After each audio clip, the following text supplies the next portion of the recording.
Hello and welcome to Life in Architecture. I am your host, Daniel, and very special episode of Hiking with Daniel here.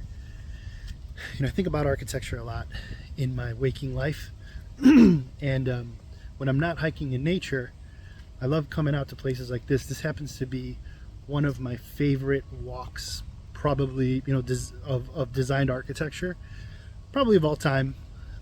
Close to, a Burnham Block and a couple others, Riverside, I think I've mentioned. So I thought I'd take a little bit of a kind of a special tour here, and I haven't really talked much about architecture on the channel, and I wanted to kind of bring that to you guys today. I know you all might be thinking this is very strange to hear a brown guy talking about architecture and speaking about it in a very informal way. Well, that's kind of the type of person that I try to be, informal. And I think architecture as a profession is it craves this kind of informality in exploring some of the themes of it. So I won't bore you guys too much with that.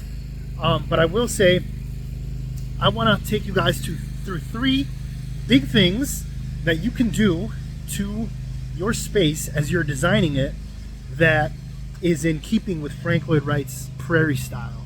Things that are very, very, very easy to implement. Some are harder. I'm not going to pretend that they're incredibly easy, but they're definitely worth it for the effect. So first thing is windows, right? So if you see, this is the Frank Thomas house here. I believe that's the name of it. You see there's single pane windows here. Usually what you see on a traditional house is two pane window, right? And it has this unhuman effect of being kind of like what's that medieval kind of execution device where you kind of slice somebody's head off and stuff like that. So there's something about double hung windows, kind of, for example, on a place like this, double hung windows, something very unhuman about it. And about the look of it, about the operation, much better to go with single pane casement windows, the type that you crank, and they're not much more of an expensive upgrade. If your contractor tells you it is, probably just trying to get one over on you. So one quick thing, right? Windows. Number 2, color synchronization. No, actually that's going to be number 3. Number 2 is outdoor spaces, right? So traditional house, right? Outdoor space is right in the front.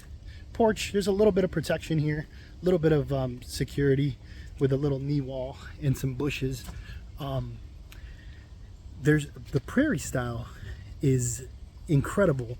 Frank Lloyd Wright's interpretation of it and execution and design of outdoor spaces is incredible. And there's some examples here. So there's another house here, Forest Avenue. So if you look at this house, you can't really see an outdoor space, but trust me, it's there. Here, it's probably a little protected, kind of like a loggia or a courtyardish. And in the back are all the spaces with privacy. So number 1, very important that wherever you're living or designing has an outdoor space. Number 2, even better if it's protected, even better if you have a sense of security and you have some beautiful trees as a backdrop, right? So, if you think about your space, how can you reorient it? There's deck installations are a little expensive, right? It's not exactly really straightforward to install a deck. This is kind of in the more expensive category, but it's possible. And I think it's very key for us to beautify a space is to be close to nature and to frame the outdoor space where you feel some level of protection and privacy when you want it, and it's close to some really beautiful design nature, as we see with this house here. Again, You got the sense of protection, sense of security and privacy. Somebody could be sitting here watching me right now and I don't even know. I wouldn't know, because there's that given privacy and they can still enjoy the outdoors. This here on my right is one of my favorite homes that Frank Lloyd Wright designed. It's called the Hurtley House. And that leads us to my third most important concept of what you can implement in a home. The color synchronicity. How many colors do you see here? Very few. A little bit of red, a little bit of stone, kind of cement coarse, and a black roof. That's it. There's no funkiness going on. You know, I can point you to other houses that have, like, you know, strange you know, color situations and coordination that just really kind of don't work. But there's something really beautiful about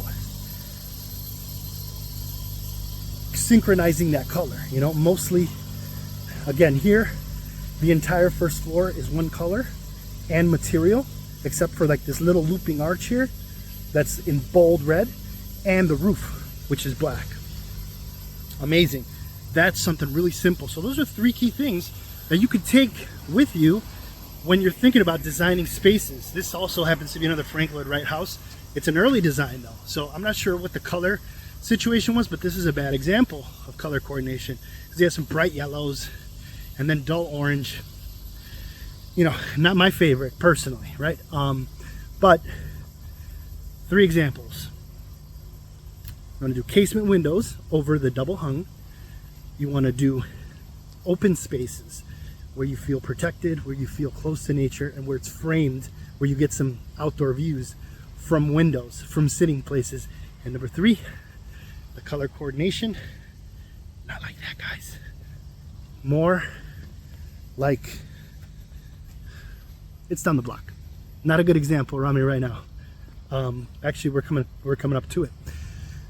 So again, this is Forest Avenue. I really wanted to take this time to share. You know, this is one of my favorite walks in the world, like I said, because you have the contrasting architecture, right? Again, you know, color combination, I don't know if that's working, right?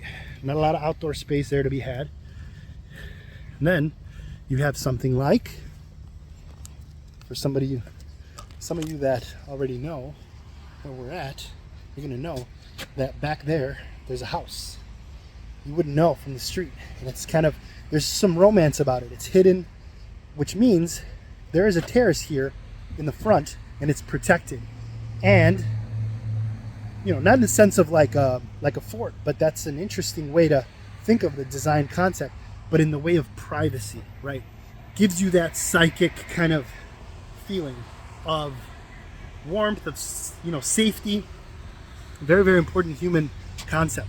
So that's about it. I'll leave you off from Forest Avenue in a beautiful Oak Park. I encourage you guys to get out here if you like it. And I'll be making more videos like this in the future. Again, Daniel with Life in Architecture. Hope you all have a great week. Bye now.